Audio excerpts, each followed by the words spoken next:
વડોદરા શહેરના અલગ અલગ વિસ્તારોમાં ચોમાસામાં જે રોડ પર ખાડા પડેલા છે તેનું મ્યુનિસિપલ કમિશનર દ્વારા નિરીક્ષણ કરવામાં આવ્યું હતું. જળઝોન નિઝામપુરા યોગ નિકેતન પાસે, જીઆઈપીસીએલ સર્કલ, જીવન ભારતી સ્કૂલ કારેલી બાગ, શનિ મંદિર 4 રસ્તા, ગદા સર્કલ હરણી, પૂર્વ ઝોન, બાપુત પોલીસ સ્ટેશનની આગળ રંગવાટિકા, દક્ષિણ ઝોન, મહાનગર નાડા પાસે, સોમા તળાવ પહેલા, સુશેન સર્કલથી ઇન્ડિયન પેટ્રોલ પંપ, ભવન સર્કલ પાસે, સુસેન સર્કલ પાસે, વડસર બ્રિજ પહેલા, વસંત વિહાર સોસાયટી સામે આ તમામ જગ્યાઓ પર નિરીક્ષણ કરવામાં આવ્યું હતું. રિપોર્ટર રાહુલ રાજપૂત.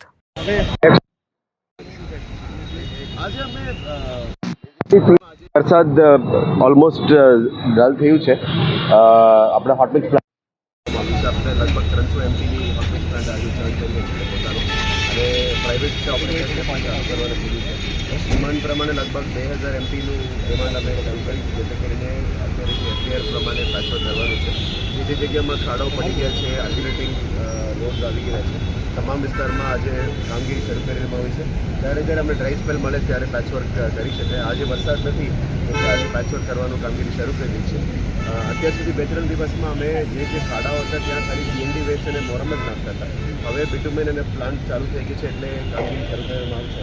આજે નોર્થ ઝોનની વિઝિટ, પછી સાઉથ ઝોન, પછી ઈસ્ટ ઝોન અને સાઉથ ઝોન અને વેસ્ટ ઝોનની વિઝિટમાં નીકળવાના છે. બેઝિકલી તમામ ડેપ્યુટી એન્જિનિયર્સને એ સૂચના આપવામાં આવી રહી છે કે તમે ફિલ્ડમાં કામગીરી કરો, સૌથી પહેલાં લોકોને કામગીરી કરી છે એની સેફ્ટી પણ ધ્યાન રાખજો. અને જે જગ્યામાં કામ ચાલે છે ત્યાં પહેલાં બેરિકેડિંગ લગાવીને કામ કરજો, કારણ કે જે કામ કરવાની પદ્ધતિ પણ એક પ્રોસેસ હોય છે. એને પ્રોપર ઇમ્પ્લિમેન્ટેશન કરીને કામ કરનાર લોકોની સેફ્ટી એન્શ્યોર કરવાનું અને જે પણ કામ કરે વ્યવસ્થિત રીતે ખાડાઓ પુરાવાની કામગીરી કરવી.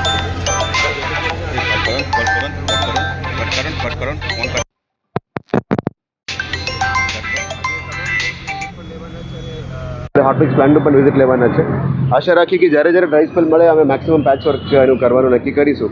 અમે આને જે લોકોની ઝોન લેવલમાં પણ સપોર્ટ આપવા માટે રોડ ડિપાર્ટમેન્ટ પણ કીધું છે કે તારો ટીમ સંકલન કરીને કામગીરી કરવા માટે એમને સૂચના આપી. સર, આપ માનો છો કે જે વખતે રોડ રસ્તા બનતા હોય તે જ વખતે જે અધિકારી મેન હોય તેનું ત્યાં ઊભું રહેવું પણ જરૂરી છે? 100% આસિસ્ટન્ટ એન્જિનિયર લેવલના અધિકારીઓ, અદરવાઇઝ વર્ક આસિસ્ટન્ટ લેવલના અધિકારીઓની ત્યાં હાજરી 100% હોવું જોઈએ, તો જ પ્રોપર રોડ બની શકે.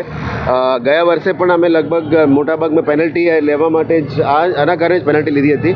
અને અધિકારીઓ ઉપર પણ કાર્યવાહી એટલા માટે કરવામાં આવી કે જે રોડ બનતા વખતે વર્ક આસિસ્ટન્ટ હોય, આસિસ્ટન્ટ એન્જિનિયર હોય, આ લોકો હાજરીમાં કામગીરી થવું જોઈએ.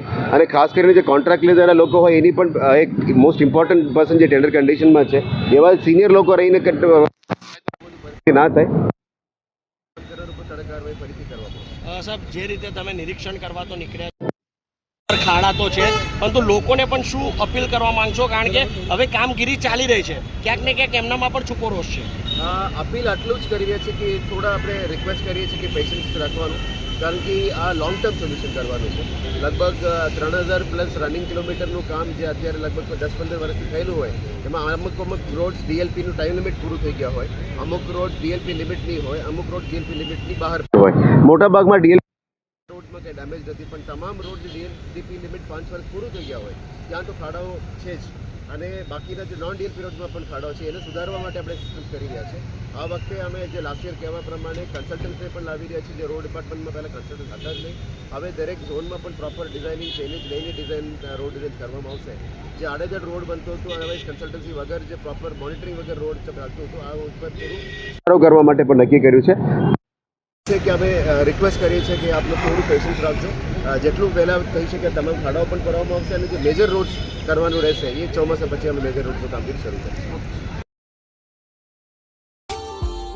Subscribe now and press the bell icon. Never miss an update.